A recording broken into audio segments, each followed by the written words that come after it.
สียงคลื่นทำบอกหลักคำให้คลาย ค่ะสวัสดีค่ะพบกับรายการขับ Wednesday นะคะครับสวัสดีครับพบกับรายการขับเวสเตอีกครั้งหนึ่งเนาะหลังจากที่พวกเราเนี่ยหายหน้าหายตากันไปนะครับ ก็ผมก็ดีเจฟามิงโกนะครับแล้วก็ดีเจปรองค่ะครับวันนี้เราก็จะมาพูดนะครับในหัวข้อเรื่องอะไรครับคุณดีเจปรองครับเรื่องวิธีแก้ทุกข์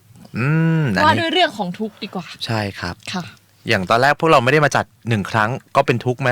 ทุกข์เลยทุกข์คือการที่เราได้มาพูดคุยแล้วก็ได้มาเล่าเรื่องราวดีๆให้กับท่านผู้ชมฟังนะครับผมเชื่อว่าใครหลายๆคนเนี่ยน่าจะรู้สึกว่ามันเป็นสิ่งที่ดีที่เราเนี่ยได้บอกสิ่งดีๆกับคนอื่นเนาะครับแต่ว่าวันนี้ที่เรามาพูดในเรื่องของความทุกข์เนี่ยความทุกข์มันมีหลายประเภทมากเลยแต่ว่าสุดท้ายแล้วสิ่งหนึ่งที่เราก็เข้าใจก็คือมันก็คือความทุกข์นั่นแหละครับคือยังไงก็แล้วแต่เราก็ไม่สบายใจในการที่เรามีความทุกข์ใช่ไหมครับที่เจปรองครับบางคนเนี่ยรวยแต่ก็มีความทุกข์จนก็มีความทุกข์ไม่ว่าจะรวยจะจนนะครับความทุกข์เราสามารถเข้ามาในชีวิตของเราเนี่ยได้ตามปกติอยู่แล้วแต่มันอยู่ที่ว่าเราเนี่ยจะรับมือและเราจะใช้วิธีการยังไงนะครับในการแก้ทุกข์อย่างบางคนเนี่ยไม่มีเงินจะกินข้าวอันนี้คือเขาก็ต้องพยายามหาเงินเพื่อมาซื้อข้าวอันนี้ก็คือความทุกข์ของเขาคือการที่เขาจะต้องไปหาเงินเพื่อมากินข้าวเพราะเขาไม่ได้กินตามปกติเขาต้องทำงานแลกกับเงินนะครับแต่ว่าบางคนเนี่ยรวยอยู่แล้วแต่อาจจะเป็นทุกข์เพราะว่าเขาเนี่ยจะต้องหายังไงเนี่ยให้มันเยอะกว่าเดิมทุกข์เพราะความไม่พอหรือเปล่าทุกข์เพราะความไม่พอฉะนั้นเนี่ยความทุกข์เนี่ยมันขึ้นอยู่กับคนเลยนะครับว่าเราจะมองโลกในแง่ไหนหรือเราจะใช้ชีวิตเนี่ยไปในทางทิศทางไหนมากกว่าว่าแบบไหนเนี่ยเป็นความทุกข์จริงๆที่เราเกิดขึ้นนะครับแต่ว่าวันนี้เนี่ยเราก็มีหนังสือนะครับดีๆเนี่ยเอามาให้ท่านผู้ชมนะครับก็คือชื่อหนังสือว่าจุดประกายนะครับแห่งชีวิตนะครับวันนี้ก็จะเข้าเรื่องกันเลยนะครับในตอนนี้นะครับทุกข์ในที่นี้นะคะก็ในหนังสือได้กล่าวว่าโลกตั้งอยู่บนความทุกข์นั่นก็คือเป็นก็เป็นสุภาษิตเนาะพุทธสุภาษิตนี่เองค่ะครับค่ะได้ค่ะสัตว์ทั้งหลายนะคะเกิดมาในโลกนี้นะคะมีแต่มีความทุกข์ของสัตว์เดรัจฉานนั้นนะคะอยู่ที่ปากท้องเท่านั้นสัตว์ทุกชนิดต่างก็แสวงหาอาหารเพื่อยังชีพได้กินอาการอิ่มท้องแล้วก็พอเมื่อใดที่เพราะนะคะเมื่อใดก็ออกแสวงหามากินอีกแม้จะยื้อแย่งกันมากินพออิ่มปากอิ่มท้องเท่านั้นไม่มีการกักตุนไว้กินมากๆกักตุนเพื่อลูกเพื่อหลานที่เกิดมาเหมือนดั่งมนุษย์นะคะทุกอีกอย่างหนึ่งของสัตว์ก็คือภัยในชีวิตครับทุกเวลานาทีเนี่ยสัตว์แต่ละตัวต่างก็หวาดระแวงภัยนะคะที่จะมาถึงตัวจากสัตว์ร้ายที่มีเขี้ยวเล็บและพละกำลังเหนือตัวเองบ้างจากการล่าของมนุษย์บ้างจากภัยธรรมชาติบ้างนะคะตั้งแต่เกิดจนโตเนี่ยกว่าจะเอาชีวิตหลุดรอดมาได้เนี่ยก็ต้องผจญพยันอันตรายต่างๆนะคะอย่างสาหัสสาการเลยแม้ว่าวันนี้นะคะจะอยู่รอดได้ก็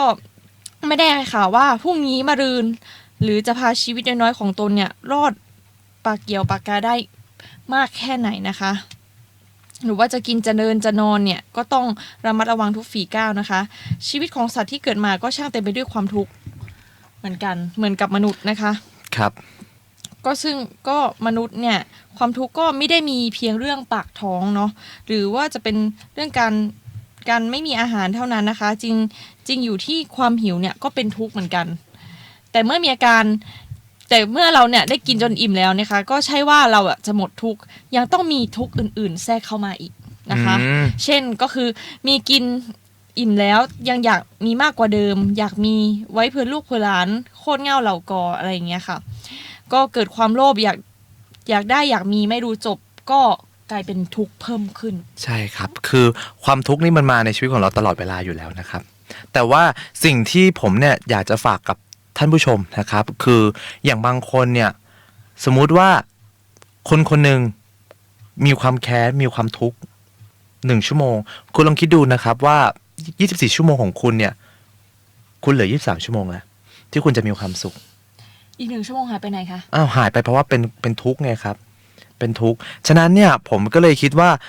บางครั้งนะครับผมเห็นบางคนหลายๆคนอย่างรุ่นน้องที่เราเจอมาเป็นรุ่นน้องของเรานี่เองเขามีความทุกข์เขามีความทุกข์ในการที่เวลาเขาไปเข้าร่วมกับ ไปร่วมงานกับคนอื่นเนี่ยจะมีปัญหาอยู่ตลอดเวลาเลย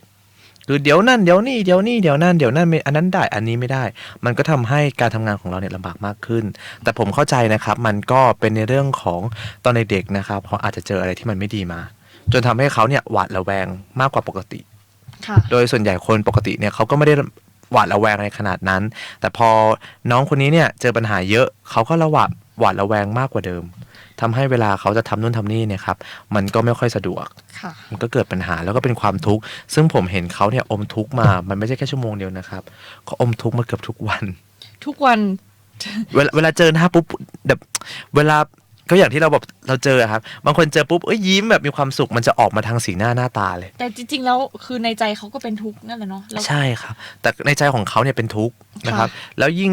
บางช่วงที่เราแบบว่าไม่ได้เจอน้องเขานานๆพอมานั่งเจออีกรอบนึงเห็นโอ้โหแล้วรอบหลังๆนะครับเริ่มหนักๆแล้วเหมือนไปไหนปุ๊บโอ้โหหน้ามาทุกข์เลยบางครั้งไม่ใช่อะไรนะไม่อยากไปเจอเลยพอเจอปุ๊บเราทุกข์แทนเข้าใจไหมครับนี่แหละครับบางคนเนี่ยไม่ได้อมความทุกข์แค่ชั่วโมงเดียวอมความทุกข์เนี่ยไปตั้งหลายวันแล้วบางคนมาเป็นเดือนเป็นปีแล้วใช่ครับเราจะให้ความทุกข์เนี่ยมันอยู่กับเราเป็นนานขนาดนั้นเลยเหรอครับผมก็เชื่อว่ามันก็มีวิธีการที่จะเอาความทุกข์เนี่ยออกไปจากเราแต่ว่ามันทุกอย่างนะครับมันขึ้นอยู่กับเราว่าเราพร้อมแล้วหรือยังนะครับที่เราจะเอาความทุกข์ออกไปซึ่งวันนี้เนี่ยเราจะมาบอกวิธีการแก้นะครับการแก้ทุกข์นะครับก็ทุกข์ที่จะกล่าวถึงเนี่ยค่ะก็มีหลายเรื่องเลยเหมือนกันนะคะอย่างยกตัวอย่างเรื่องทุกข์เพราะการเรียนเชื่อว่าหลายคนก็อาจจะอยู่ในวัยเรียนหรือว่าอาจจะเคยเรียนจบไปแล้วแต่ช่วงระหว่างที่เรียนนั้นก็มีความทุกข์เหมือนกันนะคะก็อย่างที่บอกนะคะว่าการศึกษาเล่าเรียนในโรงเรียนเนี่ยก็เป็นกิจกรรมที่จำเป็นนะคะอย่างน้อยก็ตลอดเวลาที่หนึ่งของชีวิตนะคะเพื่อสะสมความรอบรู้อันจำเป็นสำหรับการดำรงชีวิตในการข้างหน้าดังเช่นสุภาษิตที่เราคุ้นกันเนาะเคยได้ยินกันนะคะเด็กเด็กน้อยความรู้เจ้ายังด้อยเร่งศึกษาเมื่อเติบใหญ่เจ้าจะได้มีวิชาเป็นเครื่องหาเลี้ยงชีพสำหรับตนคุณดีเจเคยได้ยินไหมคะเคยได้ยินครับแล้วก็สำหรับผมนะครับผมมองว่าเวลาเด็กๆเนาะมันยังไม่มีความทุกข์อะไรค่ะแล้วก็ค่อยศึกษาหาความรู้อะไรเรียนรู้อะไรไปเรื่อยๆแต่พอวันนึงเนี่ยเราโตขึ้นมาเรื่อยๆปุ๊บเราเริ่มมีความทุกข์แล้วเพราะเรารู้ความจริงของโลกนี้มันมากกว่าปกติค่ะอย่างที่จะบอกนะคะความทุกข์จากการเล่าเรียนเนี่ยก็อาจจะจะแบ่งเป็น2พวกเนาะพวกที่1เนี่ยก็ทุกข์เพราะเรียนไม่ดีเท่าคนอื่นค่ะเมื่อรู้สึกว่าตนเองเรียนไม่ดีเหมือนเขาสอบไม่ได้เกรดดีเท่าเขาก็เสียอกเสียใจนึกน้อยใจในวาสนานะคะว่าทำไมเกิดมาอาภัพทำไมไม่เก่งเหมือนเขาสมองสู้คนอื่นไม่ได้นะคะนี่แหละครับมันก็เป็นปัญหาอีกแบบนึงบางคนเรียนดีเป็นทุกข์อีกก็มีเรียนดีแบบสมมติว่าจะได้เกรด 4.00 ใช่ไหมครับปรากฏว่าได้ 3.98 โอ้โหเครียดหายไป 0.2 หายไป 0.2 เครียดไม่ได้ฉันจะต้องให้ได้เต็มอย่างเงี้ยครับก็เป็นความทุกข์อีกแบบนึงแต่เรามองว่าโอ้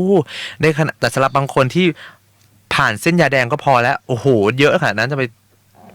กลัวอะไรตกใจอะไรนักหนาเนี่ยก็งงนะครับแต่ว่ามันไม่เหมือนกันครับเพราะบางคนเนี่ยการที่เขาตั้งเป้าหมายชีวิตแต่ละคนเนี่ยไม่เหมือนกันบางคนตั้งเป้าหมายชีวิตว่าเขาจะต้องได้เต็มทุกอย่างเต็มหมดทำให้เวลาเขาโดนผิดหวังปุ๊บเนี่ย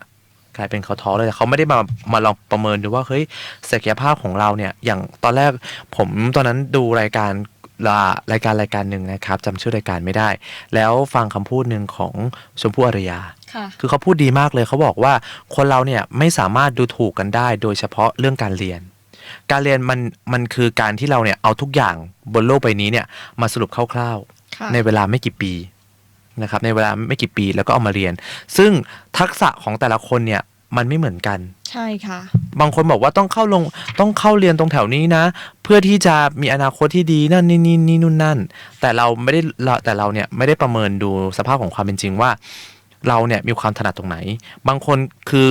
เนี่ยก็พอไปเรียนกับเพื่อนปุ๊บเขาไม่ได้ถนัดแล้วจะไปเรียนสายอาชีพบางคนก็บอกไม่เอาไม่เท่อยากเรียนสายเดียวกับเพื่อนก็เรียนไปเรื่อยพอเรียนไปเรื่อยปุ๊บมันไม่ถนัดนะครับผลลัพธ์มันก็ออกมาไม่ดีแต่ถ้าเราลองเปลี่ยนดูไปเรียนที่เราถนัดผมก็เชื่อว่าอะไรหลายๆอย่างมันน่าจะซัพพอร์ตให้เขาดีขึ้นหรือไม่มันก็น่าจะมีทางเลือกที่ดีกว่านี้ครับ ค่ะ อันนี้มันก็เป็นเรื่องที่เราจะบอกนะครับว่ามันไม่ได้ขึ้นอยู่กับใครเลยนะครับว่าทุกข์หรือไม่ทุกข์บางคนก็บอกว่าเฮ้ยเก่งกับไม่เก่งต้องถามว่าวัดจากตรงไหนถ้าเราบอกว่าจะวัดจากการศึกษาของประเทศไทยคือก็มันก็วัดไม่ได้หมด 100% อยู่แล้วแหละครับเพราะว่าอาจจะมีเด็กบางคนที่เก่งในอีกทางด้านอีกทางเรื่องหนึ่งแทนใช่ไหมครับอย่างเช่นเราบอกว่าถ้าวัดว่าเอาปลากับเอาสุนัขมาแข่งวิ่ง 100% ยังไงสุนัขก็ต้องชนะแต่ถ้าเมื่อไหร่ให้สุนัขลงไปในน้ำปุ๊บแล้วปลาแข่งว่ายน้ำปุ๊บปลาชนะใช่ค่ะอันนี้มันก็ต้องถามว่ามันอยู่ที่อะไรมากกว่าที่เราเนี่ยเอาไปแข่งขันกับเขา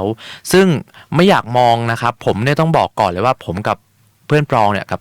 ดีเจปลองเนี่ยเราไม่ได้เป็นคนเรียนเก่ง 100% อยู่แล้วใช่ก็เรียนกลางๆอะค่ะครับเราเรียนกลางๆแล้วก็เรียนได้เรียนเรื่อยๆนะครับแต่ว่าคือเราไม่ได้มีความเครียดถึงขั้นที่จะบอกว่าเฮ้ยฉันต้องได้เทอมนี้นะฉันต้องได้ประมาณ 3.8 3.9 คือเราไม่ได้ต้องการอะไรอย่างนั้นนะครับเพราะเราก็รู้ว่าวันนึงเนี่ยบางคนอาจจะบอกว่าเฮ้ยมันเป็นการปลอบใจหรือเปล่าจริงๆไม่ใช่นะครับเราต้องถามว่าเรารู้ตัวเองเราอยากทำอะไรอันนี้สำคัญจริงๆเพราะว่าถึงแม้ว่าเราเรียนไปเรื่อยๆเนี่ยเรารู้แล้วว่ามันไม่ค่อยตอบโจทย์เราแล้วแต่เราก็เรียนจนจบแล้วก็รู้สึกว่าเราสามารถเอาวิชาที่เราเคยเรียนเนี่ยเอามาบูรณาการกับสิ่งที่เราชอบได้แค่นั้นเราก็ประสบความสำเร็จแล้วแต่บางคนบอกว่าเฮ้ยฉันต้องมีเกรดที่ดีทำงานที่ดีอันนี้ก็ดีไปอีกแบบนึงในการตั้งเป้าหมายชีวิตแต่ถ้าเมื่อไหร่ที่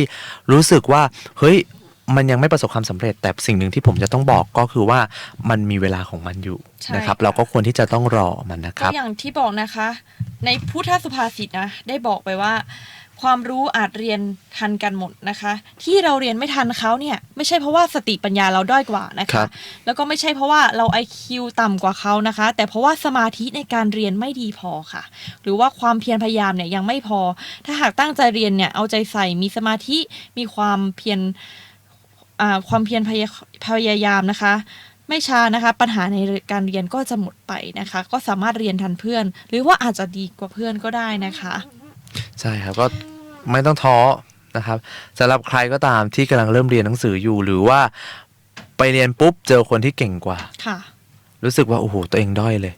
ฉันเนี่ยไม่ไหวแล้วไม่อยากเรียนแล้วจริงๆไม่ใช่เนาะทุกอย่างฝึกกันได้เพราะบางครั้งเนี่ยหลักสูตรมันเราไม่ได้บอกว่าหลักสูตรการศึกษาไทยไม่ดีเนาะเราก็บอกว่ามันทุกอย่างมันก็มีข้อดีแล้วก็ข้อเสียแต่อย่าลืมว่าหลักสูตรมันก็ไม่ได้จะครอบคลุมในทุกอย่างคือเขาก็แค่ในชีวิตประจำวันเท่านั้นเองนะครับก็เลยจะบอกว่ามันไม่ได้มีปัญหาอะไรนะครับแต่ว่าค่อยๆเรียนบางอย่างเราอาจจะไม่เข้าใจในช่วงอายุเวลานี้ใช่เราจะอ่านมาแค่ในบทเรียนเท่านั้นเราอาจจะว่าให้เวลากับบทเรียนน้อยไปหรือเปล่ากับเทียบกับเพื่อนคนที่เขาเก่งๆเขาจะอ่านหนังสือแบบวันละบทวันละ2 บทอะไรอย่างนี้แต่ว่าเราแบบไม่อ่านเลยอย่างนี้มันก็ไม่ได้ทำให้เราเรียนดีขึ้นปะใช่ไหมเพราะฉะนั้นก็อยู่ที่เราใส่ใจในการเรียนมากแค่ไหนอย่างนี้ดีกว่าค่ะส่วน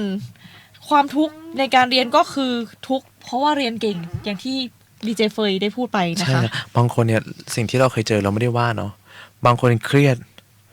ถึงขั้นที่บอกว่าโอ้โหฉันได้คะแนนน้อยมากแต่เราบอกเท่าไหร่ 3.8 โอ้โหไม่น้อยแล้วนะไม่น้อยแล้วนะเยอะขนาดเยอะแล้วนะก็อันนี้แหละครับมันอยู่ที่การตั้งเป้าหมายของแต่ละคนแล้วก็การที่เขาเนี่ยรับมือกับความเครียดได้หรือไม่ได้พอเราไม่ถึงเป้าหมายปุ๊บสิ่งแรกคืออะไรถ้าเราอยากปรับปรุงพัฒนาตัวเองเป็นเรื่องที่ดีนะครับคือแบบมาสำรวจตัวเองว่าเฮ้ยที่มันไม่ได้เพราะอะไรเป็นเพราะว่าเรายังอ่านไม่ดีหรือเปล่าตรงไหนที่เราบกพร่องแต่ว่าถ้าเมื่อไหร่ที่เรารู้สึกว่าเฮ้ยเราทำดีแล้วอะมันทำได้แค่นี้เราก็อาจจะไปปรึกษาอาจารย์ก็ได้ค่ะก็ทำไปเรื่อยๆนะครับผมเชื่อว่าบางอย่างเนี่ยมันก็ค่อยๆพัฒนาไปบางคนอาจจะบอกว่าตอนช่วงหนึ่งฉันอยากได้เกรดเยอะๆหลังจากจบมหาลัยเข้าใจว่าพอคุณได้เกรดเฉลี่ยที่เยอะที่สุดแล้วมีผลงานแล้วปรากฏว่าคุณไปยื่นสมัครงานใบเนี่ยสำคัญมากแค่ตอนสมัครงานเสร็จปุ๊บหลังจากนั้นคือมันอยู่ในเรื่องของความสามารถของคุณและการทำงานกับองค์กรได้หรือไม่ได้อันนี้ก็คืออีกเรื่องหนึ่งแล้วไม่ได้บอกว่ามันไม่สำคัญหมดทุกอย่างนะครับแล้วกิจกรรมก็สำคัญด้วยสำหรับบางคนเรียนอย่างเดียวเรียนทางกิจกรรมผมจะบอกเลยว่ามันก็ไม่ควรเนาะมันก็ควรจะต้องมีการเข้าสังคมด้วยเพราะว่าบางครั้งเนี่ยถึงแม้ว่าเราจะเป็นคนเก่งเราแก้สถานการณ์ทุกอย่างได้แต่เราไม่มีเพื่อน เราไม่มีทีมเราจะไปสู้กับคนอื่นยังไง ค่ะ ถ้าเขามีทีมเยอะมากกว่าเรานะครับ ค่ะ ก็ฝากไว้นะคะว่าถ้าเราเป็นคนเรียนเก่งเนี่ย เราให้เผื่อคิดเผื่อไว้บ้างนะคะ ว่าเมื่อสอบกันหลายๆคนเนี่ยโอกาสที่คนอื่นเนี่ยก็จะได้ท็อปก็มีเหมือนกัน ครับ นะคะ ไม่ใช่ว่าเราคนเดียวต้องท็อปตลอดนะคะคราวนี้เขาอาจจะได้1คราวหน้าเราอาจจะได้ที่1เหมือนกันก็ได้คือผัดกันไปนะคะ ถ้าคิดชะนีได้นะคะ ความทุกข์ของเราเนี่ยความทุกข์เพราะว่าเรียนเก่งเนี่ยก็จะหมดไป คิดแค่ว่ามันเราไม่ได้ต้องตั้งเป้าตัวเองว่าฉันต้องท็อปตลอด พอคนอื่นท็อปแบบแย่งแบบเราท็อปอย่างเงี้ยเราก็จะเป็นทุกข์ ใช่บางคนอาจจะบอกหุ้ยเขามาแซงฉันแล้วแต่ทำไมเราไม่มองอีกมุมหนึ่งว่า เอ๊ะเราพยายามพอแล้วหรือยัง ใช่เราทำพลาดอะไรหรือเปล่า ใช่ อันนี้แหละครับมันก็คือเป็นจุดที่เราบอกว่าวิธีการแก้ปัญหาของแต่ละคนเนี่ยมันไม่เหมือนกัน ถ้าเราบอกว่าเฮ้ยเรามานั่งสำรวจตัวเองแล้วบอกว่าเฮ้ยเราทำพลาดไปจริงเว้ยตรงนี้แบบเขาหน้าห้ามพลาดนะ อันนี้ก็คือเป็นการสอนตัวเองหมด ใช่ ถ้า ค่ะ ถ้าบางคนบอกว่าฉันจะต้องได้ทุกอย่างเป๊ะเป๊ะเป๊ะดีทุกอย่างท็อปทุกอย่าง ถ้าคุณดีหันอันนั้นคุณไม่ต้องมาเรียนแล้ว ค่ะ ไปเปิดหลักสูตรตัวเองเลย ไม่ใช่ทุกอย่างมันก็ต้องมี ค่ะ ความผิดพลาดกันอยู่แล้ว แต่เราแค่ว่า ใช่ค่ะ ถ้ามันผิดพลาดครั้งนี้ครั้งหน้าอย่าเป็น ใช่แล้วก็เรียนรู้จาก ใช่ มัน อันนี้ก็คือเป็นการ นะคะ ที่เราเรียนรู้ไปจากมันนะครับ เพื่อที่จะให้เราแบบเนี้ยเรายังใช้ชีวิตได้อยู่ปกติ ใช่ นะครับ ทุกอยู่ที่วิธีคิดเนาะว่าถ้าเรามองมันไม่ได้เป็นปัญหาอะไรใหญ่ เราก็จะไม่เป็นทุกข์นะคะ ครับ คือถ้าเรามองว่าปัญหามันก็แค่บททดสอบ ใช่ บทเรียน ค่ะ บทหนึ่งหรือผมก็ยอมรับไม่ได้บอกว่าไม่เป็นผมเนี่ยท้อมาหลายรอบ ค่ะ ท้อมากๆในการที่จะทำงานในสิ่งที่เราอยากทำ แล้วคุณดีเจไฟเคยแบบว่าเรียนแล้วรู้สึกท้อไหมคะเลยอยากเลิกเรียนมีไหม เคยคิดแต่ว่าไม่เลิก เลิก เพราะ ไม่ เสีย ได้ เวลา เสียเวลามาแล้ว คือเราทุกอย่างนะครับอันนี้คืออยากจะให้เป็นเรามีรุ่นน้องคนหนึ่งที่เป็นรุ่นน้องที่ทำงานร่วมกันเนาะ ะ คือเขาก็ได้ให้คำตอบที่ดีมากเลยวันหนึ่งที่เราจะรู้สึกท้อเขาบอกแล้วเราอยากจะเลิกทำเขาจะถามคำหนึ่งว่า เวลาเขาใช้สำนวนของสุภาษิตของชาวของจื้อของคงจื้อว่าถ้าเมื่อไหร่ที่คุณเนี่ยจะหยุดทำ ค่ะ ให้คุณเนี่ยกลับไปคิดดูว่าทำไมถึงเริ่มทำเราก็บอกก็เราชอบนี่นะแต่ว่าวิธีการเราอาจจะยังไม่ถูก ทุกอย่างมันค่อยเป็นค่อยไปค่อยศึกษาเรียนรู้กันได้ ค่ะ ใช่ไหมครับ ก็อันนี้คือเราก็ไม่ได้ว่าอะไรนะครับ คือเราบอกว่าเฮ้ยเป็นคำพูดที่ง่ายๆ แต่เข้าใจเลย แล้วเราก็บอกว่าเราไปปรึกษาหลายคนว่าเฮ้ยเมื่อไหร่เราจะประสบความสำเร็จ บางคนเขาบอกว่าถ้าประสบความสำเร็จภายในเดือนเดียว2 เดือนเนี่ย ป่านเนี้ยคนทั้งโลกเนี่ยรวยกันเป็นเศรษฐีกันหมดแล้ว ใช่ค่ะ ทุกอย่างมันมีเวลาของมันครับ คือเราไม่รู้แหละว่าเราเนี่ยทำได้ดีหรือไม่ดี แต่ในเมื่อเราทำเหตุให้มันดียังไงผลลัพธ์มันก็ดี ใช่ นะครับ ค่ะ แต่ว่ามันต้องใช้เวลาก็เท่านั้นเองว่ากว่าจะถูกใจและถูกต้องคนอื่นชอบอีก มันก็ใช้เวลา ทุกอย่างนะคะ สติปัญญาทุกคนนะคะ อยู่ที่การขัดเกลาการฝึกฝน ครับ นะคะ ดิฉันไม่ได้มองว่าเฮ้ยเราจะโง่ก็โง่ตลอดมันก็ไม่ใช่ ใช่ คือเราอาจจะโง่ในช่วงหนึ่ง เพราะว่า ค่ะ ถ้าคุณฉลาด ผมไม่เชื่อหรอกว่าคุณคลานออกมาจากพ่อแม่แล้วคุณบอกรู้หมดทุกอย่าง คุณก็เคยโง่มาก่อน เป็นไอน์สไตล์เลยหรือเปล่า ใช่ไหมครับ คุณทุกคนก็เคยไม่รู้มาก่อน ไอน์สไตล์ก็เหมือนกัน ไอน์สไตล์ก็ไม่ได้รู้มาก่อนหรือเปล่า ใช่ เขาทดลองมาได้เลยจนเขารู้หมดทุกอย่าง นั่นเองนั่นนะครับ มันก็เป็นเรื่องปกติการที่เราเนี่ยไม่รู้ว่าอะไรมันแบบเหมาะกับเราไม่เหมาะกับเราหรืออะไรที่เราแบบไม่ถนัด แต่พอคุณใช่ไหมครับว่าเราฝึกไปเรื่อยๆ เหมือนตอนเด็กๆเอาเราใช้ง่าย ๆเลย ตอนเด็กๆเราเดินได้ไหมเดินยังไม่ได้ ค่ะ เกิดมาจากท้องพ่อท้องแม่ยังเดินไม่ได้เลย อีกสักประมาณสักไม่กี่เดือนเดี๋ยวก็เดินได้แล้ว ค่ะ เพราะมันเกิดการฝึกฝนไงครับ มันฝึกพยายามเดินสุดท้ายมันก็ทำได้เองโดยอัตโนมัตินั่นแหละครับ แต่แค่แต่มันอยู่ที่ว่าเราใช้ระยะเวลากับมันเนี่ยไปนานเท่าไหร่ก็เท่านั้นเอง ค่ะ นะครับ ก็อย่าคือหลายครั้งที่ผมรู้สึกว่าท้อแบบจนเรามานั่งคิดว่าเรามาทำอะไรอยู่ตรงนี้เนี่ย เรามาทำอะไรกันอยู่ แต่พอเรามานั่งดูอีกทีหนึ่งเฮ้ยเราก็มาทำในสิ่งที่เราอยากทำไง ค่ะ แต่ว่ามันมีเวลาเข้ามาแค่นั้นเองว่ามาเป็นตัวตัดสินแล้วว่าเราต้องทำให้มันเต็มที่ เพราะว่าถ้าเมื่อไหร่ที่เราทำไม่เต็มที่ปุ๊บจำไว้ว่าสิ่งที่มันจะตามมาคืออะไร ค่ะ เราก็คงต้องเสียใจกับสิ่งที่ไม่ได้ทำแต่ผมก็จะบอกก่อนนะครับว่ามันไม่ผิดเลยนะครับ ที่วันหนึ่งเราท้อทุกอาชีพท้อได้หมด ไม่ว่าจะการเรียนก็ตามหรือการทำนู่นทำนี่เนี่ยท้อได้ปกติ แต่เมื่อไหร่ที่เราท้อปุ๊บพยายามดึงตัวเองกลับมาให้เร็วที่สุด เพราะว่าผมก็ไปฟัง คนที่ประสบความสำเร็จดังๆ ไม่ว่าจะเป็น ใช่ แจ็ค ค่ะ มา คุณชมพู่อารยา คุณโอปอล์หรือคุณพีเคเนี่ย แต่ละคนเขาก็ไม่ได้ประสบความสำเร็จในรอบแรกเลยทำมาตั้งนานกว่าจะประสบความสำเร็จ ใช่ค่ะ ฉะนั้นเราก็เหมือนกันนะครับ ไม่ใช่บอกว่าเฮ้ยพอเราไม่ประสบความสำเร็จแล้วเราโง่เราไม่มีคุณค่า เราทุกคนมีคุณค่าในตัวเอง ตั้งแต่ตอนที่คุณเนี่ยเกิดออกมาแล้ว ค่ะ คุณกลายมาเป็นพลเมืองแล้ว ฉะนั้นคุณก็คือประโยชน์ของประเทศชาตินะครับ ค่ะ ค่ะ ก็นะคะก็ทุกข์ต่อไปที่จะกล่าวนะคะ ก็คือทุกข์เพราะอยากตามอย่างเขา อืม ก็บนโลกนี้นะคะ ทุกคนก็ได้ตามทุกคนได้ตามที่อยากตามที่หวัง แล้วก็คงไม่มีใครยากจน คงไม่มีใครผิดหวังเพราะใครนะคะ ใครๆก็อยากร่ำรวยอยากมีความสุขและอยากสมหวังไปหมดทุกอย่างนะคะ ก็มนุษย์นะคะจึงต้อง แต่เพราะทุกอย่างเนี่ยมันไม่ได้เป็นอย่างนั้น มันไม่ได้มีอะไรได้มาง่าย ๆนะคะ มนุษย์นะคะก็ต้องจนต้องทุกข์ต้องผิดหวังอยู่บ้าง ความอยากนั้นนะคะก็ไม่ได้ดีได้ชั่วด้วยตนเองนะคะ ถ้าคนเราอยากแล้วตั้งหน้าตั้งตากระทำสิ่งอะไรต่างๆ อย่างสร้างสรรค์นะคะ เพื่อให้ได้สิ่งที่อยากได้นั้นด้วยความภาคเพียรพยายาม และด้วยวิธีการที่สุจริตนะคะ ความอยากนั้นก็เป็นความอยากที่ดีค่ะควรส่งเสริมให้มีมากๆค่ะ ครับนี่แหละก็คือเป็นความอยากที่มันควรจะต้องเป็นความอยากที่ดี จริงๆแล้วคุณเคยแบบอยากเป็นอย่างคนอื่นบ้างไหมเคยมีความรู้สึกแบบ มีครับทุกคนเชื่อมีเหมือนกันหมดบางคนเห็นเขาแบบโอ้ดีจังเลยเนาะแต่เราอะเหมือนกับเราเห็นเขาตอนประสบความสำเร็จแล้วแต่เราไม่ได้เห็นตอนที่เขาเนี่ยไม่ประสบความสำเร็จ ค่ะ ใช่ไหมครับฉะนั้นเนี่ยถ้าเราอยากนะครับสิ่งที่ควรจะทำก็คือว่าทำต่อไป ไม่ใช่แบบว่าไม่ทำอะไรเลยไม่สร้าง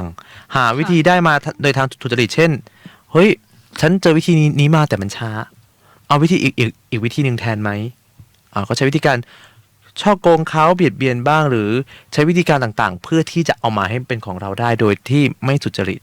นะครับ อันนี้ก็ถือว่าผิดเลยนะคะ อันนั้นก็คือแบบว่าไม่ใช่บาปเลยนะ อันนี้เป็นแบบไม่ใช่บุญนะเป็นบาป100%เลยนะครับ ค่ะ แม้จะเป็นความอยากในสิ่งที่ดีก็ตาม แต่เราอะมีวัตถุประสงค์ที่มันไม่ดี มีเจตนาที่มันไม่ดีฉะนั้นเนี่ยมันก็เป็นบาปได้เหมือนกันนะครับ อันนี้ก็บอกเอาไว้นะครับกับทุกๆคนเลยว่าในวันหนึ่งเนี่ยทุกคนต้องเจอเหตุการณ์แบบนี้อยู่แล้ว เราอยากเป็นเหมือนกับคนอื่นโอ้โหคนบางคนอยู่มาที่บ้านโอ้สบายจังเลยโอ้ไม่ต้องทำอะไรมากเลยรวย เขารวยตั้งแต่เกิดหรือเป เลย ล่า โดยตั้งแต่เกิดแต่คุณรู้หรือเปล่าว่าเขาก็มีความเครียดที่เราไม่รู้เลย ค่ะ อย่างผมเจอคนหนึ่งบ้านรวยมากรวยแบบตอนแรกคือแบบรวยเหมือนแบบบ้านแบบในหนังอะตอนแรกเห็นเขาถ่ายรูปกับบ้านแบบถามนี่บ้านแบบถ่ายที่ไหนอ๋อที่บ้านก็นี่บ้านเหรอ เรานึกว่าแบบว่าโอ้โหใหญ่ยังกับวัง คฤหาสน์ห ห รื รือ อ เป ว่า ล่า คฤหาสน์นะครับ เพราะคือเขาก็บอกแต่ว่าสิ่งที่เขาเครียดกว่าก็คือว่าเขาจะต้องทำยังไงให้รักษาให้ได้ มรดกตรงนั้น ใช่ว่าตรงนั้นรักษาไงรักษาให้ได้ แล้วไม่ให้มันหายไปให้มันมากกว่าเดิม ใช่ค่ะ อันนี้ก็คือเป็นความลำบากของเขา เป็นความทุกข์ของอย่างเขาเนาะ ใช่ครับฉะนั้นเนี่ยสิ่งที่สุดเลยนะครับที่เราเนี่ยจะทำได้ก็คือการใช้คำว่าพอ พอ แต่ไม่ได้พอทุกอย่าง ความโลภก็ต้องพอบางครั้งการที่เราจะทำงานสักอย่างหนึ่งเรามีแต่ความอยากแต่ไม่ได้ทำ ใช่ พูดเอาอะไรต่างๆ เอานู่นเอานี่มาความฝันมันกลายเป็นเพ้อเจ้อ ค่ะ ถ้าเมื่อไหร่ที่เราไม่ลงมือทำนะครับ สิ่งที่สำคัญในตอนนี้ที่เราจะแก้ไขปัญหาเนี่ยให้เราเนี่ยพอดีกับฐานะของความเป็นอยู่ของเราดีกว่า ค่ะ มีเท่าไหร่ใช้เท่านั้นก่อน แต่ไม่ได้หมายความว่าจะใช้เท่านั้นตลอดชีวิต เมื่อถึงวันที่มันมีโอกาสหาได้มากกว่าเราก็จัดการหามันมาให้ได้ ใช่ แค่นั้นเองครับ แต่ต้องอยู่ในฐานแห่งความถูกต้องด้วยเนาะ ใช่ อย่าไปเบียดเบียนใครอะไรอย่างนี้ คือถ้าเราไม่ได้เบียดเบียนใครไม่มีปัญหาเลย ค่ะ บางคนบอกว่าเฮ้ยฉันทำวัตถุประสงค์ของฉันทำดี แต่คุณไปเบียดเบียนคนอื่นแบบเยอะมากมันก็ไม่ถูกต้องนะครับฉะนั้นก็ใครก็แล้วแต่นะคะที่กำลังประสบกับปัญหาตรงนี้อยู่เนี่ยก็แนะนำเลยนะครับว่าให้พยายามปรับไปก็แล้วกันนะครับ อีกอันนึงนะครับก็พอดีกับความรู้ความสามารถของเรานะครับฉะนั้นเราทำอะไรแต่ละอย่างเนี่ยเราต้องประเมินตัวเองด้วย ค่ะ ไม่ใช่แบบว่าเฮ้ยฉันไม่มีเงินอะแต่ฉันอยากเป็นนักธุรกิจพันล้านฉันไปกู้มาจริงๆไม่ต้องกู้หรอกแบงก์ก็ไม่ให้กู้ นะครับก็กู้ไม่ได้ แต่เขาก็ไปใช้วิธีการยืมนู่นยืมนี่ยืมนั่นก็เป็นหนี้ ค่ะ ไปฉะนั้นถ้าเราอยากเรียนรู้เนี่ยไม่ผิดอย่างแจ็คหม่าจะเรียนทำธุรกิจอะไรต่างๆเนี่ยเขาก็ต้องศึกษาอย่างดี ใช่ นะครับ ค่ะ คือไม่ใช่แจ็คหม่าเนี่ยกว่าจะประสบความสำเร็จเขาเล่าเลยว่าเขาจำไม่ได้แล้วว่าเขาพลาดไปแล้วกี่ครั้งเขาไม่สมหวังกี่ครั้ง จนเขามองว่าตอนนี้เขาประสบความสำเร็จแล้ว แต่ด่านที่เขามาเนี่ยเยอะอยู่พอสมควร ตรงนั้นก็เป็นเขาเรียกว่าระยะทางวัดใจ ใช่ มันเป็นระยะทางวัดใจ เหมือนคำพูดหนึ่งของที่ผมไปฟังมาผมรู้สึกแบบเฮ้ยมันจริงอ่ะ อย่างคำพูดของชมพู่แบบของโอปอใช่ไหมครับ ของคุณโอปอปนิสรานะครับ แล้วก็ของคุณพีเคด้วย คือแต่ละคนที่เขาพูดเนี่ยเขาไม่ได้พูดเลยว่าโอ้โหประสบความสำเร็จง่ายมาก แต่เขาบอกว่าทุกอย่างมีเวลาของมันอยู่ ใช่ค่ะ กว่าแต่ละคนเนี่ยจะฉายแววได้ก็ต้องพิสูจน์ความสามารถในวงการ กว่าตัวเองจะประสบความสำเร็จมาเป็นทั้งนักแสดงด้วยผู้เขียนบทด้วยนักทำธุรกิจอีกต่างหากเขาก็ใช้ระยะเวลาเหมือนกันหมดนะครับไม่ใช่เรื่องที่แปลกเลย วันนี้ที่เรามาพูดเรื่องนี้นะครับเพราะบางคนบอกว่าเรื่องแบบนี้อาจจะไม่ใช่ความทุกข์ก็ได้แต่แน่ใจหรอไม่ใช่ความทุกข์บางคนเฟลไปหลายวันเลย ค่ะดิฉันมีเคสไม่ใช่เคสอะทุกคนก็ย่อมรู้นะคะว่ายุคนี้เป็นยุคแบบโลกาภิวัตน์ยุคที่ทุกคนมีมือถือมีสมาร์ทโฟน ใช่ ปกติคุณเล่น Facebook ไหมคะคุณดีเจเฟย เล่นครับ ใช่ก็จะมีเราก็จะเห็นเนาะเพื่อนๆหรือใครก็ตามเนี่ยโพสต์ไปเที่ยวโพสต์ เที่ยวหรูๆ เที่ยวหรูๆโพสต์ กินดี ใช่โพสต์แบงค์พันโพสต์อะไรอย่างเงี้ยค่ะ ครับ มันก็เราก็จะมีความแบบเปรียบเทียบเนาะ ทำไมเราไม่มีนะ ใช่ ดิฉันเป็นอยู่ช่วงหนึ่ง แต่ว่านั่นก็ชีวิตเขาอะเนาะถ้าเรามาเปรียบเทียบกับเขาเราก็เป็นทุกข์ คือเราตั้งเป้าแบบเขาได้ เอ้ย วันหนึ่งฉันจะต้องไปเที่ยวแบบนี้ให้ได้ ใช่ อันนี้เป็นการตั้งเป้าที่ดี แล้วก็ ใช่ เราจะได้มีแรงในการทำงาน แต่ว่ายิ่งเราไปเสพมากๆ คือมันจะแบบเริ่มเครียดละ แล้วเรา ว่า ก็ ทำไมฉันไม่เป็นอย่างเขาล่ะอย่างเงี้ย ใช่ ทำไมฉันไม่เป็นแบบเขาวะ เขา ทำไมเขาเกิดมาดีกว่า แล้วก็กลายมาต่อทุกข์ไม่เท่าไหร่ เราไปติเตียนพ่อแม่อีกทำไมให้มาแค่นี้ แล้วก็โทษนั่นโทษนี่ โทษนั่น อย่างเงี้ยเอะ โทษนี่ มัน มันไม่มีประโยชน์เลยอะ ใช่ ครับ ค่ะ ดิฉันคิดว่าเราควรจะแบบเขาเรียกว่าลดการเสพโซเชียลนิดนึง ใช่ครับ เพราะโซเชียลทำร้ายคนหลายคนเยอะมา ใช่ ก ค่ะ เพราะว่า โซเชียลช่วยหลายคน แต่โซเชียลก็ทำร้ายหลายคนเหมือนกัน ใช่ นะครับใน ค่ะ สังคมออนไลน์หรือว่าอะไรต่างๆนะครับคือวันนี้เนี่ยเราพูดในหัวข้อเราเนี่ยเราพูดกันจบไปเรียบร้อยแล้วแต่ว่ามันก็คือเรื่องเคสแต่ละอย่างที่เราเจอกันนะครับอย่างน้องบางคนเนี่ยผมมีน้องคนหนึ่งที่รู้จักเขาไม่ได้หน้าตาสวยเลย ค่ะ แต่คนเราเนี่ยสามารถที่จะพัฒนาตนเองให้ดูดีได้ คือเราไม่สามารถที่จะเราไม่สามารถที่จะแบบเปลี่ยนอะไรของเขาได้นะครับ คือเราไม่สามารถที่จะแบบว่าเฮ้ยเนี่ยเปลี่ยนในแบบนี้สิ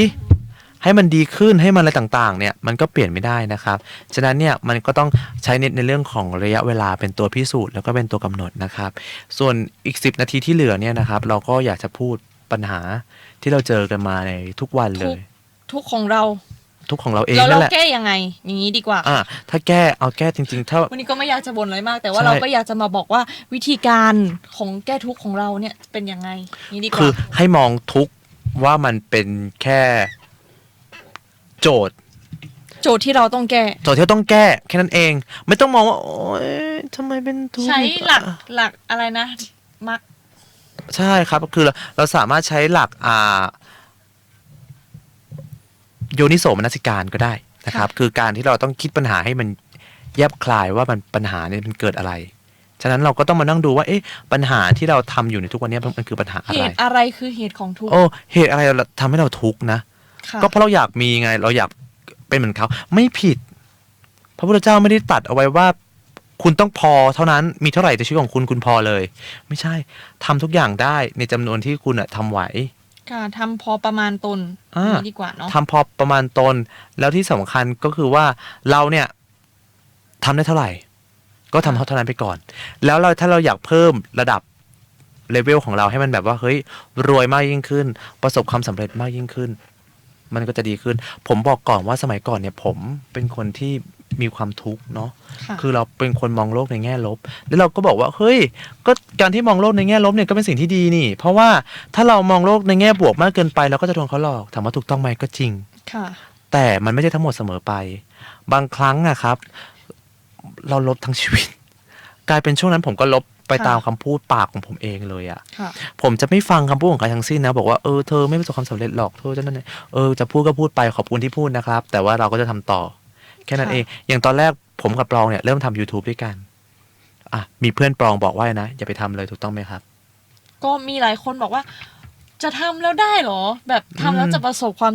สำเร็จจริงเหรอ เราก็ตอบเราไม่ได้มองตอนนั้นเราอยากมองเรามองว่าเราอยากได้กำไรจากการที่เรา ใช่ค่ะ ทำตรงนี้ แต่พอวันนี้ที่เรามานั่งทำจริงๆเราบอกว่าเราทำแล้วมีความสุขดีกว่าไหม ถ้าเราทำหวังเพราะว่าฉันต้องการเงินภายในเดือนหรือก็2 เดือน แล้วมันไม่มาล่ะ ถ้าไม่มีสปอนเซอร์ล่ะ ทำยังไง เราก็จะท้อเราก็จะมีความรู้สึกว่าเราไม่อยากทำแล้ว เพราะว่าเราไม่ได้ผลประโยชน์หรือว่าไม่ได้เงินอะไรเลย ใช่แล้วเหมือนเรามาลงเปล่าลงฟรีเปล่า ใช่ แต่ว่าถ้าเพราะว่าเราทำเพราะว่าแพชชั่นความชอบ มันก็จะสามารถทำไปได้ตลอด เรื่อย ใช่ เพราะว่าเราไม่ได้คาดหวังว่าเฮ้ยเราจะได้เงินเมื่อไหร่ ๆใช่คือถามว่าคนทำในปัจจุบันเยอะไหมเยอะมาก ใช่ค่ะ แต่บางคนก็ล้มหายตายจากกันไป ด้วยความที่อาจจะชอบบ้างไม่ชอบบ้าง ไม่มีแพชชั่นบ้างมี ใช่ ไม่มี ค่ะ บ้างอันนี้ก็ไม่รู้เหมือนกัน แต่ว่าในวันนี้เนี่ยที่ผมจะมาพูดไม่ได้บอกว่าให้คุณเนี่ยตั้งเป้าว่าคุณต้องมีแพชชั่นอะไรหรือเปล่า แต่ว่าการทำคุณทำอะไรแต่ละอย่างไม่ต้องมาทำเป็น YouTube แบบเราก็ได้ แค่คุณทำงานของคุณเนี่ย คุณรู้สึกว่าคุณชอบหรือเปล่า ถ้าคุณชอบก็ทำต่อไปเรื่อยๆทำให้มันเต็มที่แค่นั้นเอง ค่ะ ไม่มีอะไรเกินกว่าที่จะทำให้เราแบบว่าแก้ไขไม่ได้เลยนะครับ ฉะนั้นเนี่ยคือก็ต้องบอกก่อนว่าไม่ผิดนะครับ ฉะนั้นทุกข์ก็ขอให้มันเป็นแค่โจทย์ก็แล้วกันที่ต้องแก้ แก้ได้ก็จะผ่านไปได้ แต่ถ้าแก้ไม่ได้ คุณก็ต้องปล่อยผ่านไปก่อน แล้วค่อยหาวิธีแก้ใหม่ อย่าเพิ่งไปจมกับมันนะครับ เพราะว่าแต่ก่อนผมเป็นคนมองโลกในแง่ลบ ค่ะ แล้วชีวิตก็ไม่ดีจริงๆนะ เราก็จะ ค่ะ แต่โชคดีที่เจอเพื่อนที่คิดบวกอย่างดีเจปรองอย่างเงี้ยคิดบวกแล้วทำให้เราแบบว่าเฮ้ยจุดที่เราเนี่ยเคยคิดลบกลับกลายมาเราเริ่มคิดบวกแล้วเราเริ่มมีวิธีการของเราแล้วเราสามารถที่จะเคลียร์ปัญหาที่มันไม่ดีได้อย่างเร็วกับไม่ใช่บอกว่าหายเลย แต่ก็จะใช้เวลาไม่นานเท่าไหร่ แต่ก็ต้องใช้เวลานิดหนึ่งนะครับ อันนี้ก็บอกก่อนนะครับ เอาไว้สำหรับคนที่กำลังเป็นทุกข์เพราะเรื่องงาน แล้ววิธีการแก้ไขง่าย วิธีนะคะก็คือลด มันก็มีอยู่2-3วิธีนะคะ ก็อย่าขยายทุกข์ ๆอืม ก็คือว่าพระท่านบอกนะคะ ทุกข์เท่านั้นเกิดทุกข์เท่านั้นตั้งอยู่ทุกข์เท่านั้นดับไปก็เป็นสัจธรรมที่ทุกคนควรทราบในโลกแห่งสมมุตินี้ไม่มีอะไรเป็นสุขที่แท้จริง เพราะฉะนั้นนะคะ เวลาเรามีทุกข์เนี่ยไม่ว่าจะทุกข์เพราะเรื่องอะไร ก็ขอให้ตั้งสติให้ดีแล้วปฏิบัติตามขั้นตอน นั่นก็คือขั้นตอนที่1ก็คือยอมรับความจริง ครับ ยอมรับว่านี่เป็นทุกข์จริง ๆ ไม่ใช่ทุกข์หลอกๆ หรือฝันมันเกิดขึ้นกับเราจริง ๆ เพราะการยอมรับเนี่ยก็เป็นการยอมรับด้วยสติและปัญญา ไม่ใช่เพราะยอมรับเพราะว่าจนปัญญา ไม่รู้จะทำยังไงแล้ว นึกหวาดผวาไปต่างๆ นานานะคะ ก็คือส่วนขั้นตอนที่2ก็คือให้ยอมรับความถ้าเมื่อเราเนี่ยยอมรับความจริงแล้วนะคะ ก็อย่าขยายทุกข์นั้นให้ใหญ่โตจนเกินความจริงนะคะ เพราะว่าเราส่วนมากเนี่ยก็มีทุกข์กันนิดเดียว แต่ชอบขยายทุกข์ให้ใหญ่โต โดยใช้เหตุเท่ากับเป็นการเพิ่มทุกข์ให้เข้าไปทับถมจิตใจยิ่งขึ้นนะคะ ก็เหมือนเอากล้องขยายมดเนี่ยเห็นมดโตเนี่ยก็ขนลุกขนพอง โอ้ทำไมแบบมดมันใหญ่ตัวน่ากลัวอะไรขนาดนั้นทั้งที่มดก็คือมดไม่ได้ใหญ่โตอะไรนักหนา ที่มันโตก็เพราะว่าเราเอากล้องไปขยายนั่นเอง ใช่ครับนี่แหละก็คือความทุกข์เนาะอย่าไปใส่อะไรกับมันมากมันทุกข์ก็คือให้มันทุกข์ไปแล้วพอแล้วกับความทุกข์เนี่ยจนวันหนึงเราทำด้วยกันแล้วแบบมันทุกข์แล้วอะไม่ไหวแล้วอะมันแบบมันทุกข์โดยการที่เราไปนั่งหวังผลลัพธ์กลายเป็นเราลืมวัตถุประสงค์ไปแล้วว่าเราต้องการทำแบบเพื่ออะไรใช่ไหมครับ ใช่ค่ะ อันนี้ก็คือใครๆจะทำมาผมไม่ได้สนใจหรอกแต่เราเน้นว่าเราเอาว่าเราเป็นสุขดีกว่า จิตใจเราเป็นสุขเราไม่ทุกข์แค่นั้นผมก็รู้สึกว่าเราก็ใช้ชีวิตได้คุ้มแล้ว ค่ะ อย่างที่2นะคะก็อย่าตีตนไปก่อนใครนั่นก็คือว่าเราเนี่ยวิตกทุกข์ร้อนเรื่องที่ยังไม่เกิดขึ้นนึกภาพไปเอง คิดไปเองมโนไปเองว่า มันจะต้องเกิดขึ้นไม่ดีแน่ๆอะไรอย่างนี้ สิ่งที่เราทำ ครับ ก็นั่นแหละค่ะกลายเป็นว่ายังไงดี คิดไปเองโดยที่ไม่รู้ว่า อะไรเป็นอะไรจงทำให้ก็ต้องเป็นทุกข์อย่างเช่นแบบว่ากระต่ายตื่นตูมเพราะว่ามันวิ่งหนีเพราะได้ยินเสียงตูมทำให้คิดว่าแผ่นดินถล่มทลาย ใช่ แต่ว่าคนที่ตีตนก่อนไข้เนี่ยไม่มีสัญญาณหรือว่าแววอะไรบอกเหตุกับคิดมากไปเอง และคนเช่นนั้นนะคะถึงทุกข์ไม่มีก็หาเรื่องสร้างทุกข์เล่นงานตัวเอง มันก็นั่นแหละค่ะ ก็ต้องหายไปนะครับ ค่ะ สุดท้ายก็คือการลดความอยากให้ลงทุกข์เพราะความอยากหลายๆ คนก็คงเป็น อืม เหมือนกัน ใช่ครับเป็นเรื่องปกติเนาะสามแบบที่เราจะต้องมานั่งแก้ไขกัน ตอนแรกก็คือวิธีการแรกที่เราแก้ไขนะสรุปง่ายๆก็คือว่าอยากขยายใช่ไหมครับแล้ววิธีการที่2คือยังไงนะครับดีเจปรองครับ ก็ถ้าเราจะควบคุมความอยากนะคะ ก็ต้องตัดความอยากที่ไม่จำเป็นออกค่ะ ใช่ สำรวจดูว่าเฮ้ยเรามีความอยากอะไรบ้างที่ไม่จำเป็นถึงไม่ใช่ความอยากชนิดนั้นชีวิตเราถึงไม่มีความอยากชนิดนั้นนะคะ ชีวิตเราก็คงไม่ถึงกับเดือดร้อน อย่างเช่น อยากสูบบุหรี่อยากดื่มสุราอยากซื้อเพชรหรือว่าซื้อเสื้อผ้าแพงๆเนี่ยตัดชนิด ก็ลองตัดอะไรที่ไม่จำเป็นออกซะบ้างเนาะ ครับอย่าเอามาให้มันแบบ บางอย่างมันก็เป็นโทษกับตัวเราด้วย มันทุกข์มากเกินไปแล้วอะ คุณ แบบคือไอเราซื้อเราอย่าลืมซื้อเราอย่าลืมวัตถุประสงค์ว่าซื้อมาเพื่ออะไร ใช่ ถ้าคุณซื้อเพื่อมาใช้ผมโอเค ค่ะ แต่ถ้าซื้อมาเพื่อให้เท่ากับคนอื่นผมคิดว่ากลับไปคิดใหม่ก่อน ว่าทำอะไรอยู่คิดอะไรอยู่นะครับ ลองไปแก้ดูง่ายๆ ดีกว่า อย่าไปแบบว่าเฮ้ยฉันอยากเป็นอย่างนั้นแบบเขา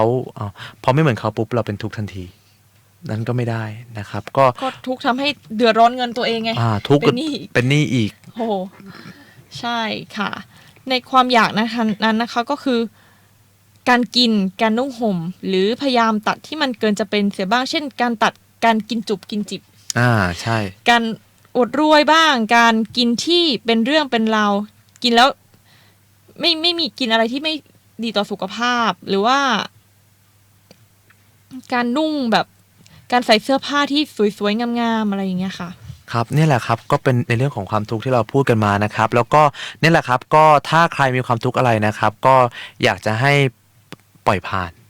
ถ้าปล่อยไม่ได้ก็คิดง่ายๆเลยวิธีแรกคือถ้ามีทุกข์อยู่แล้วอย่าไปขยายมัน วิธีที่สองก็คือว่าตัดมันออกไปให้ได้เร็วที่สุด ค่ะ นะครับแค่นั้นเองครับความทุกข์ของเราเนี่ยก็จะหายไปในที่สุดนะครับ ก็ ใช่ค่ะ อย่าอยู่กับความทุกข์นานนะครับ เพราะถ้าเมื่อไหร่ที่เราอยู่กับความทุกข์นานเนี่ยเราจะเวลาแห่งความสุขเราจะโดนตัดไปด้วย ฉะนั้นถ้าเรามีความทุกข์สมมติ24 ชั่วโมงทุกข์ไป12คุณอีก12 ชั่วโมงคุณมีความสุขอะแล้วอีก12 ชั่วโมงที่คุณมีความทุกข์ทำไมคุณไม่ปรับให้มีความสุขให้ได้ล่ะ ใช่ คุณจะมีเวลาอยู่บนโลกนี้แล้วมีความสุขต่อไปเรื่อยๆ บางทีเราทุกข์เรื่องเล็กๆน้อยๆเนาะ ใช่ จริงๆแล้วมันไม่ได้ใหญ่โตอะไรมากจริงๆแล้วก็ ปล่อยไปเลย ใช่ใช่ ใช่ครับเน้นปล่อยเอาไปเลยนะครับวันนี้ก็มาเป็นกำลังใจให้กับทุกคนนะครับสำหรับที่แล้วที่เราติดธุระเนาะครับเราไปถ่ายทำกันนะครับทำให้เราเนี่ยไป